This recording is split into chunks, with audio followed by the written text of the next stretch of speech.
नमस्कार, मैं फहीमुद्दीन और आप देख रहे हैं द अनफोल्ड ट्रुथ। और आज मेरे साथ में हैं हाजी मोहम्मद इकबाल एडवोकेट साहब, जो कि आईएमसी से राष्ट्रीय महासचिव हैं। आज हम सर से बात करेंगे जीडीपी को लेकर। सर, मेरा आपसे पहला क्वेश्चन है, जीडीपी माइनस में चला गया है, लेकिन सरकार इसे एक्ट ऑफ गॉड बता रही है, यानी कि भगवान की मर्जी। आपको क्या लगता है, ये कितना सही है? जीडीपी माइनस में सबसे ज्यादा गिरा है और बहुत दुख की बात है।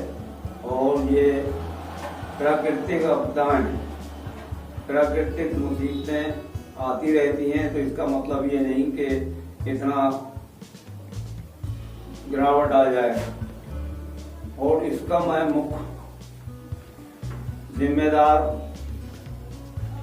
सत्ता में बैठे लोगों को और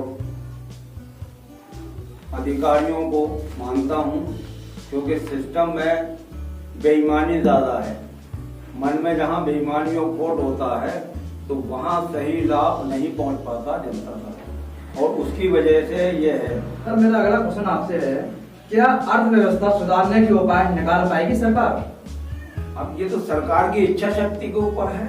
अगर वो किसानों की आमदनी दुगनी कर दें, वो कह रहे हैं किसान के पास पैसा आएगा, वो पैसा बहता चला जाएगा, वो बाजार में आएगा, बाजार से वस्तुओं खरीदेगा, सर्कुलर रहेगा। जैसे हमारा ब्लड रहता है सर्कुलर, तो ना ब्लड लो होता है ना हाई होता है। इसी तरीके से डीजीपी लो नहीं होगी और बढ़ती चली जाएगी।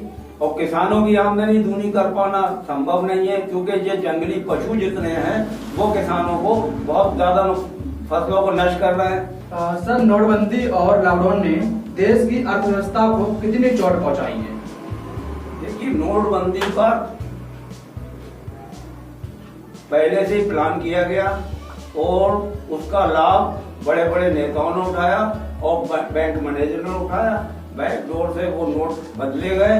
ब्लैक मनी रोकना थी, ब्लैक मनी कहीं से नहीं आई, और वो जो है नोट निकाल के एक तरफ रख दिए गए। जैसे शरीर से खून एक तरफ रख दिया जाए तो उस पर शरीर तो दुबला हो जाएगा, वैसे देश हमारा दुबला पतला हो जाए। डीजीपी गिर गई है। सर, क्या सिर्फ कोरोना महामारी से ही इसके लिए जिम्मेदार है? कोरोना महामारी का थोड़ा झटका लग सकता है, मान सकते हैं, लेकिन इसकी तैयारी अगर हम पहले से होते, हम भ्रष्टाचार हमारे देश में ना हो, नोटबंदी होती तो प्लानिंग से होती, 6 महीने पहले घोषणा की जाती और क्रमबद्ध तरीके से होती, तो उसका इतना कोरोना पर इफेक्ट नहीं पड़ता। दूसरी चीज, अवसर के रूप में बुना लेते हैं हमारे अधिकारी और नेता लोगों ने कोरोना को अवसर के रूप में किया। आज कोई अधिकारी कोरोना के नाम पे अपने ऑफिस में बैठे नहीं रहा समय से, उसके ऑफिस जाता बढ़िया जी, कहते हैं कि वो मीटिंग में है, तो उसका फायदा वो उठा रहा है।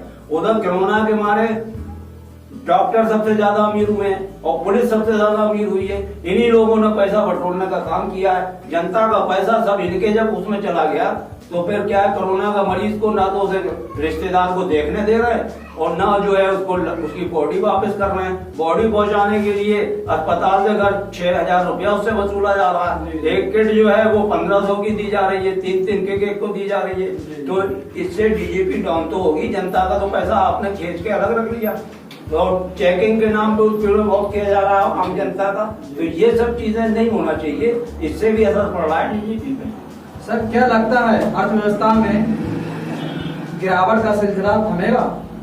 देखिए, हमारे देश में तो मुमकिन नहीं है थमने का, जब तक भ्रष्टाचार खत्म ना हो, नेक नियत अधिकारियों की नेताओं की ना हो। अधिकारियों नेताओं की नियत हो और इरादा हो, किसान की आमदनी दूनी की जाए और जो भी मदद सरकार दे वो डायरेक्ट उसके घर पे जाके दे, बैंकों का सहारा ना ले। बैंक वाले फॉर्मेलिटी इतनी कराते हैं, आदमी थक के बैठ जाता है।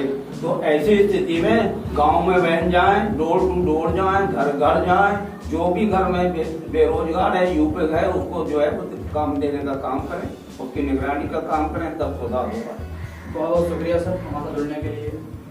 धन्यवाद। जैसा कि अभी आपने देखा, सर ने बताया, जब तक ये भ्रष्टाचार खत्म नहीं होगा तब तक जीडीपी में गिरावट आती रहेगी। भ्रष्टाचार खत्म करने का सबसे बड़ा उपाय जनता के हाथ में ही है। तब तक आप लोग नहीं चाहेंगे, तब तक भ्रष्टाचार हिंदुस्तान से खत्म नहीं होगा।